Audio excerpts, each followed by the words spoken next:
Welcome. Thanks for tuning in. So today I'm going to discuss mindful exposure to well-being, the sixth treatment practice in mindfulness-based anxiety reduction. This is, of course, a meditation-based therapeutic approach. It recruits schema therapy for the assessment. And schema therapy, schema means mental pattern, and coming from learning theory. However, the cognitive behaviorists have developed a schema-oriented therapy, which once was called schema-focused cognitive therapy, later just schema therapy, innovated by Jeffrey Young. So the approach utilizes an assessment. First, we assess what our key core issue is, and these are we call schemata or schemas, and there are some painful schemas, some painful mental impressions that we may have developed from our early experience, and actually prenatal experience also possibly. However, these schemas are organized thematically, and they are familiar to all of us. Abandonment, that is the fear of desertion, the idea that in the end you'll be alone, the idea that people come and go from your life in a painful way. Also, the idea that you may be defective, that there's something wrong with you, that you are somehow inherently shameful or inadequate. And there are other schemas, emotional deprivation, for example. That is the idea that your needs will not ever be met. Why? Because your needs were not met at some point in your history. So when we think about schemas, we think about association with other models. Abraham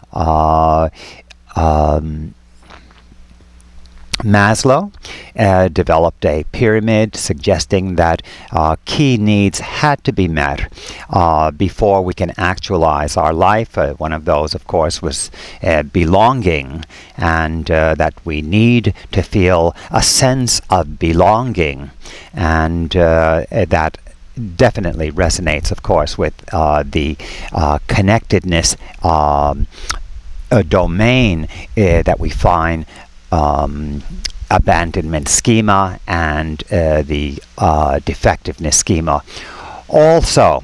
So that's just a bit of an orientation. Now these schemas are not the key problem. The problem is that there is a perpetuation of suffering associated with them. So the idea that you might be deserted by someone that you care for can prevent you from entering a caring relationship, or else when you do enter that caring relationship, it's stormy. And so that's the idea.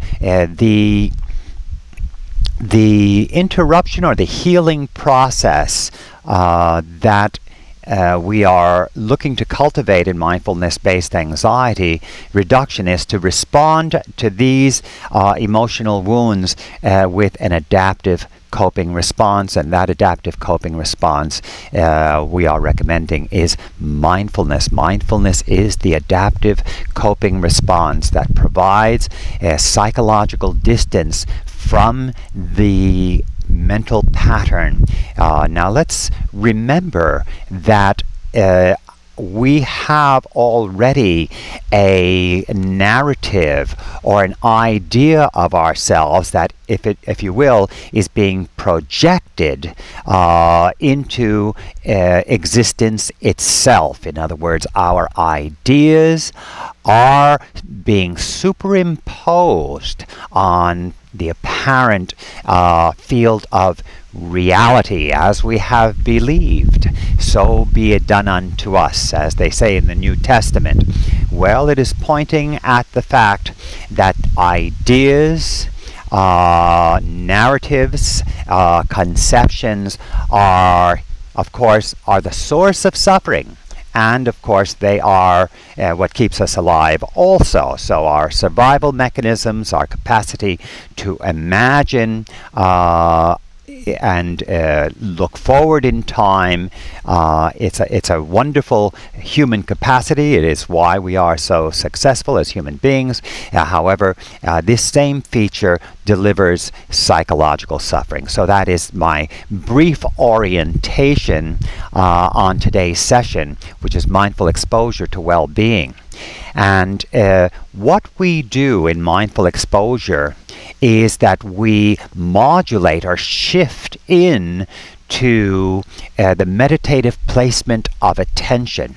And that is a very important feature of the treatment, and very critical to understand the nature of meditative placement.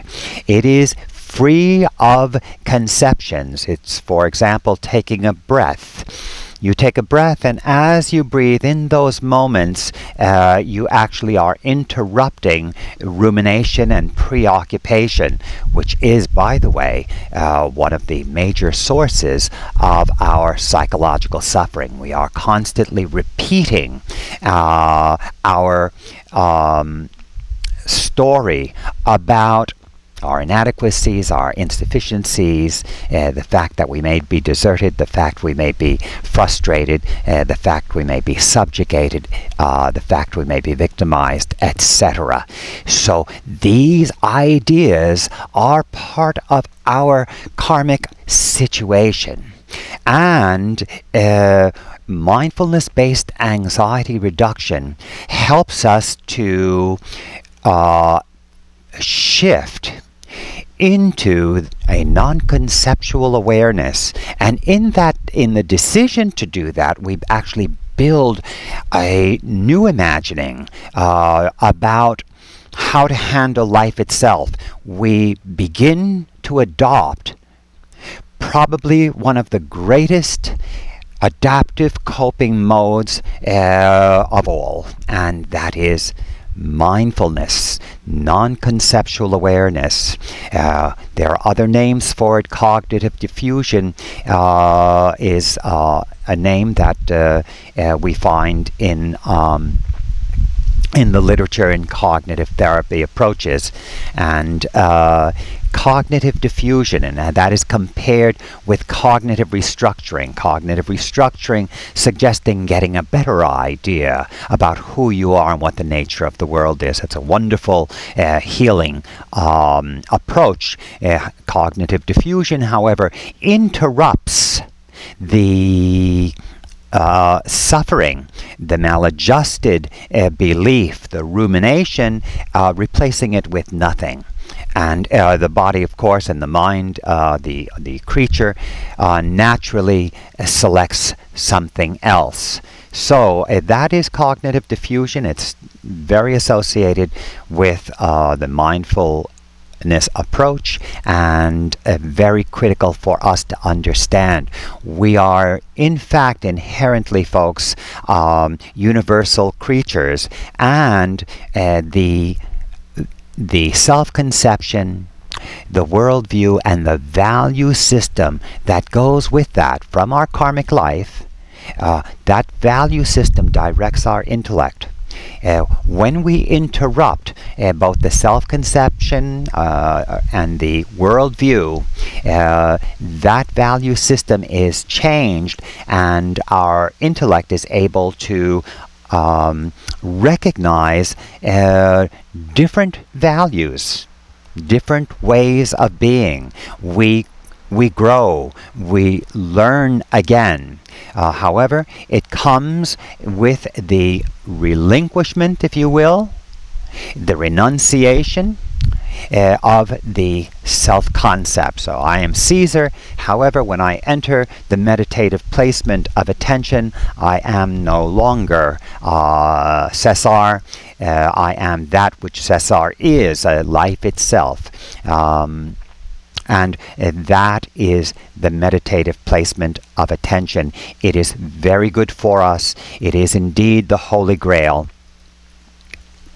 It is the capacity to be, if you will, born again. Why? Because we enter a higher power, and then the imagination brings us back to our self-conception. But these modulations into non-conceptual awareness are profoundly healing. And this is the place where we heal in the actuality of existence rather than in the schemata of existence, rather than in the blueprint, rather than in the model of existence. So we are living an actual existence, and we also, of course, project our understanding of it to help us navigate our lives through this extraordinary mystery that is existence. Mindfulness Based Anxiety Reduction has treatment approaches that recruit mindfulness. We're going to talk about probably one of the most profound shifts. I mean, they're all very equally profound. They have all existential elements to them. But when you have a sense of well-being, when you are conceptualizing that you are well, this is something that you would think you would want to keep.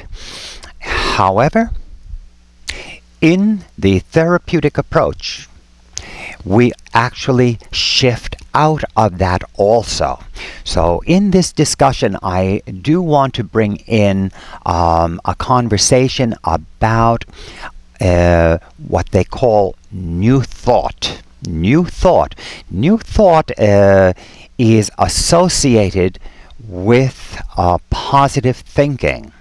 And there was a very famous book recently called The Secret, in which it is suggested that the way we think, the way that we believe, is the way that our outcomes tend to unfold. In other words, beliefs tend to be self-fulfilling. If you have an honest belief that you are whole and well, the probability of that unfolding as personal reality increases tremendously. I would say even beyond the idea of a probability, one is the other, sort of like you see it in the Tao, the perceiver and the object of perception are one thing. So the subjective condition, so to speak, and the objective position, the objective field are in fact one single existence. So the perceiver and object of perception are in fact a singular event, if you will.